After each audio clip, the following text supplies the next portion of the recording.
Good afternoon, Bluebirds. I'm Aaron, Mr. Wentz, and I'm with Mrs. Camschmidt delivering your morning announcements. Happy birthday to Liliana Kramer and Mr. Aaron Lenz. What an old man I'm here doing the announcements with. Gosh, I wonder what it's like to be 40. You should know, because it's been a couple months now at this point in time. No. Okay. Okay. Moving on. So moving on. Mr. Houghton has challenged everyone to read 1,000 books by this Thursday, February 7th, so we can have a PJ Day this Friday. As of today, we have read approximately 541 books. The competition is heating up. As you look at this graphic, you can see that Team 8-2 has a narrow lead of 2 books over Team 8-1.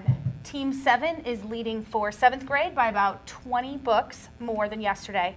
Finally, while based on the graphic this doesn't appear to be true, Team 6-3 is winning by just about 10 books. Which we have some issues with. I mean, it's a little shady. I know, but we're despite shady. that, we're still going to rise to the occasion. Okay, yeah, for sure. Because Team 6-3 and Team 7-3 only have 1 homeroom, their results are multiplied by 4. Shady. So when you multiply Team 6-3's total of 41 by 4, you get 164 books, which they didn't actually read, but I guess we have to do that to be fair. And that's only 22 more books than 6-1, but it's very close, and we got this 6-1.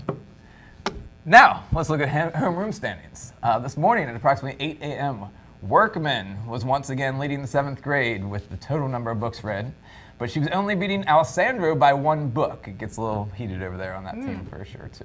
For those of you who don't know, Alessandro's homeroom lost by 1 book last year to Workman, so he's right there in the same spot again. That is and that tragic. That one point loser in right now. So pick it up, Alessandro. That's all I got to say. Since that time, Alessandro's homeroom has passed Workman by a mere 4 books. Those two are very competitive, if you haven't figured that out, by the way. Looking at their homeroom results, also, Lentz, 6th grade, leading the 6th grade with 46 books, because we are the best. How many of those did you read? Don't worry Still about working on it. Feldman and I are combining our efforts, and we're trying to work through them. Okay. It's hard to It's coming work still. Okay. 14-hour hours, It's hard to read. 14-hour days, and still It's read hard time reading. So Ewald's homeroom is close behind with 42, but still behind by 42. Eek. In 7th grade, as we mentioned, Alessandro's leading the way. Oh, I thought it was the other way around. Either way. Oh no, he went through. He's up 4. Okay, He's yes. up 4. And for the 8th grade, we have Lipscomb's homeroom in the lead. Good job.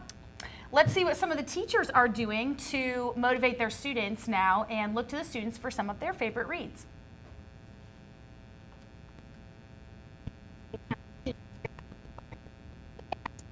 What their game plan was this year. My goal is to when my class reads, I'm going to start reading too, so I cannot be a disappointment and only do 1 book this year.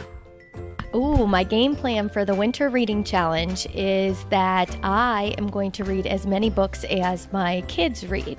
I have a bunch of 8th graders that love to read, and we talk about books and novels all the time. So I'm going to show them that I am reading just as much as they are. My game plan is to get 100% participation from my homeroom. I just like for everybody to do as much as they can and have every single person participate. My homeroom did an amazing job during the camp food drive, so I'm going to remind them how good they did at that, and hopefully that motivates them to start reading. I have some of the top readers from last year in my class, and I think that they're going to perform just as well, if not better. Next, we asked some students what their favorite books were.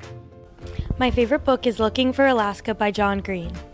My favorite book is probably The Only Game by Mike Lupica. Out of My Mind.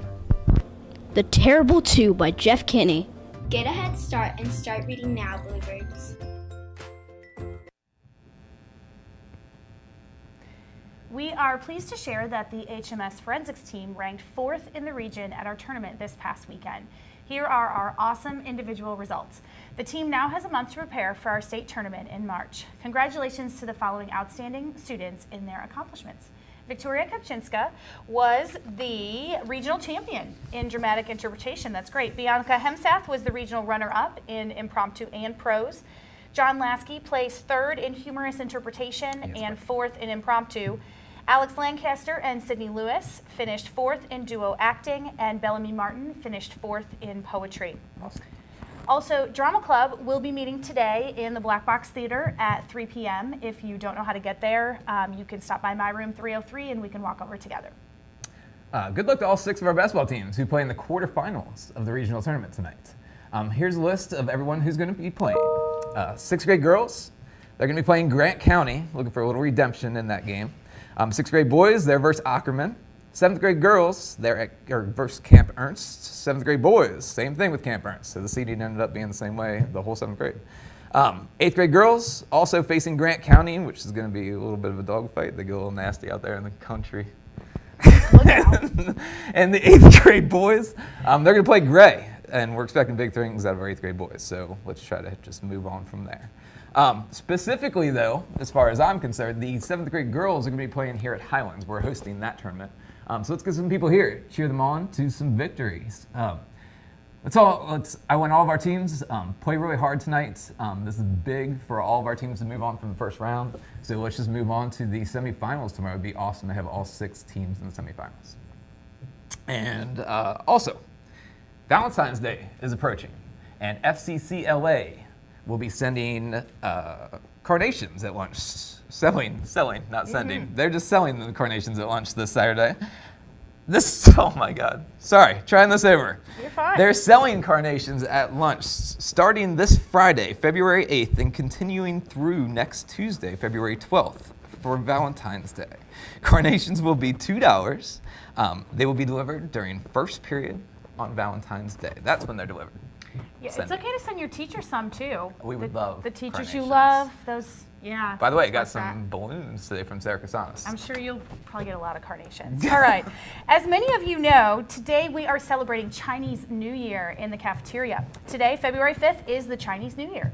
The cafeteria has been decorated to celebrate this festive occasion, and many of you will have the opportunity to use chopsticks. Here is a brief tutorial on how to use those chopsticks.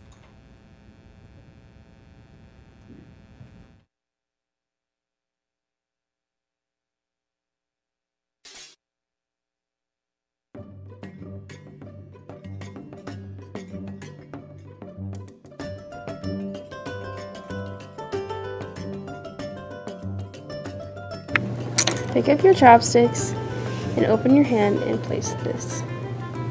Bring it out, place your chopsticks in the divot, and bring them down to meet your fingers. Now, you can control them like this. When you bring them down to your food, also use this finger to control it even more if you are struggling.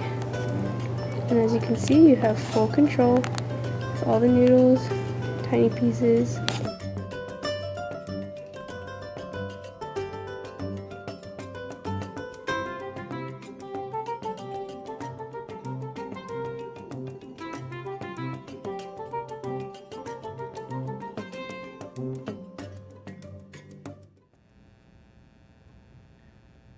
That video was also posted in the Schoology announcements, so hopefully some of you have watched it before now, because using chopsticks may not be that easy for some of us. And we do also remind you to make sure that you take care of those chopsticks and you use them for the appropriate purposes and not for anything that would be disruptive. So let's make that opportunity fun and let's not ruin that.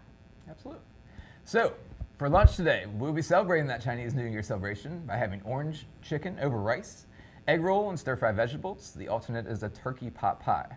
For lunch tomorrow, we're going to be having Bluebird Big Boy sandwiches. We're killing the copyrights. Awesome.